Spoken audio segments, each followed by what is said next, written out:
అన్నా లోగేలో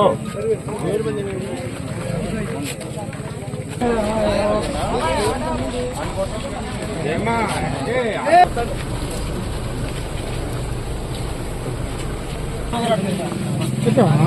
ముందుగా ఆయన కనపడ్డాడు ఉలిసిపోయాడు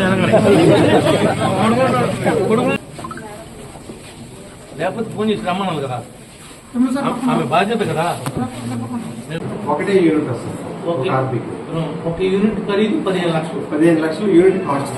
ఆ ఊర్లో ఉన్నటువంటి ఆర్బీకే సెంటర్ ద్వారా ఆ గ్రామంలో ఉన్నటువంటి ఎస్సీ, ఎస్టీ, బీసీ మైనారిటీకి సంబంధించినటువంటి రైతులకి సర్వీస్ చేయడానికి అందుబాటులో పెట్టడానికి, వాళ్ళని ఇప్పుడు ఆధునిక వ్యవసాయ పద్ధతుల్లో మళ్లించడానికి వాళ్ళకు ఉపయోగపడటానికి ఇచ్చినటువంటి వెహికల్స్ ఇది.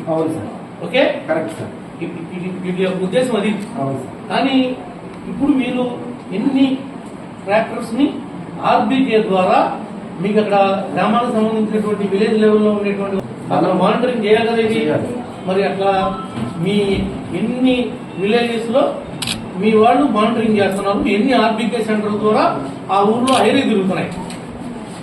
ఆ అడ్వైజరీ బోర్డు మీరు మండల స్థాయిలో, గ్రామ స్థాయిలో, జిల్లా స్థాయిలో ఇప్పుడు యాక్టివ్ గా ఉన్నాయా? రైతులందరికీ అందుబాటులో ఉండటానికి, డిమాండ్ ఉన్నప్పుడు రేటు పెరగకోకుండా ఎట్లా పడితే అట్లా వసూలు చేయకుండా ఉండటానికి ఉద్దేశంతో గవర్నమెంట్ డబ్బుని 40% ఉచితంగా ఇచ్చి ప్రోత్సహిస్తే వీళ్ళందరూ కూడా అలాంటి పనులు చేయకోకుండా వీళ్ళు సొంతం చేసుకుని బయటికి పెట్టుకుని వీళ్ళు ఎక్కువ డబ్బులు సంపాదించుకోవడానికి వీళ్ళు ప్రయాణం చేస్తున్నప్పుడు మీరు తీసుకున్నటువంటి చర్యలు ఏమన్నా ఉన్నాయా? సక్రమంగా నిర్వహించటం లేదు, వీళ్ళు ఈ ఊర్లో పెట్టలేదు అనేటువంటి వాళ్ళ మీద చర్యలు ఏమన్నా తీసుకున్నారా? మీరు ఇప్పుడు దాకా మోసగాళ్ళ దగ్గర పనిచేశారు, మీరు దోపిడీదారుల దగ్గర పనిచేశారు. ఇప్పుడు ఏం చేద్దాం అనుకుంటున్నారు?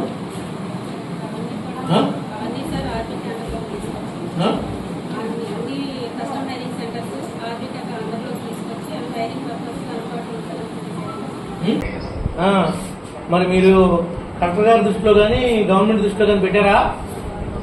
సబ్సిడీతో ప్రభుత్వ వారి యొక్క ఆర్థిక సహాయంతో కొనబడినటువంటి బండిని కానీ మీరు అక్కడ డిస్ప్లే చేయలేదు.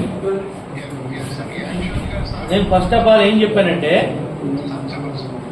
మీ ఏడీఏకి, మీ ఏఓలకి, ఈ గ్రౌండ్ లెవెల్ స్టాఫ్కి బళ్ళన్నింటిని మండల ఆఫీసుల్లో పెట్టండి. మీరు సూపరింటెండెంట్ ఆఫ్ పోలీస్తో మాట్లాడి ఇప్పుడు పోలీస్ ఫోర్స్ తీసుకుని వీటికి గార్డు పెట్టండి. బళ్ళన్నింటినీ ఇప్పుడు పోలీస్ కస్టడీలో పెట్టుకోండి. ఇక్కడే అన్ని బళ్ళు మీ ఏఓలకి, ఏడీలకి క్లియర్ ఇన్స్ట్రక్షన్స్ ఇచ్చి త్రూ కలెక్టర్ డైరెక్షన్ ద్వారా వ్యవహారం చేయండి. రేపు అసెంబ్లీకి వెళ్ళి ప్రమాణ స్వీకారం చేసి వచ్చిన తర్వాత రేపు సాయంత్రం మళ్ళీ నేను కలుస్తాను వచ్చి. ఏడీ గారు ఇప్పుడు ఇటు నుంచి వెళ్దామా? ఈ పేర్లు రాసిన ఎక్కువ ఉంది. ఇది భోగాపురం సంబంధించిన బండి. ఈ భోగాపురంలో ఈ బండికి ఏమేమి ఇచ్చాము మనం? అయితే ఓనర్ ఎవరు వచ్చారు ఇక్కడికి?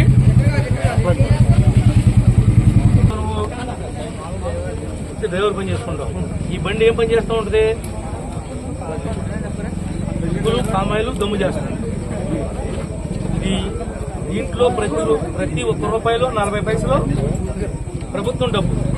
ఇది ఊరందరూ వాడుకుంటాకి ఇచ్చిన బండి. ఆ విషయం తెలిసి ఇప్పుడు నీకు తెలీదా? అంతేగాని నీకేం తెలీదు.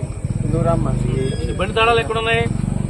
బండి తాళాలు ఏవో గారికి మీ కంట్రోల్లో ఉండి మీ ఆర్బీకే ద్వారా పనిచేస్తుందా చేపించండి. ఎక్కడి నుంచి మీ కంట్రోల్లో పెట్టుకోండి. ఇక్కడ నువ్వు ఆర్డర్వే ఎట్రా. ఇదెవరు? ఇప్పుడు ఇది గ్రూప్ మీద ఇచ్చారు మీకు, అవునా? మీరు ఎంత కట్టారు? ఉన్నాడు.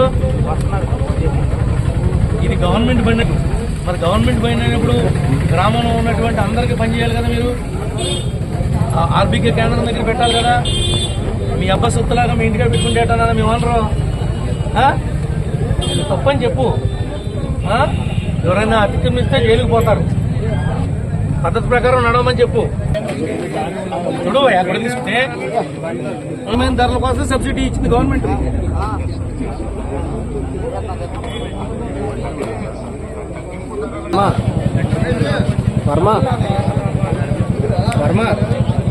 కొరకు ప్రభుత్వ ఆర్థిక సహాయముతో రైతుల కొరకు ఇచ్చిన బండిని కిరాయి కింద, రైతుల సేవ కొరకు ప్రభుత్వం యొక్క ఆర్థిక సహాయముతో రైతులకు తక్కువ అందించబడిన వాహనము. మన అదృష్టం ఉంది. నువ్వు డ్రైవర్ వా చేపించి శభాష్ అనిపించుకోండి. తెలుగుదేశం ప్రభుత్వం అధికారంలో ఉన్నప్పుడు యాంత్రీకరణలో భాగంగా గౌరవ ముఖ్యమంత్రి చంద్రబాబు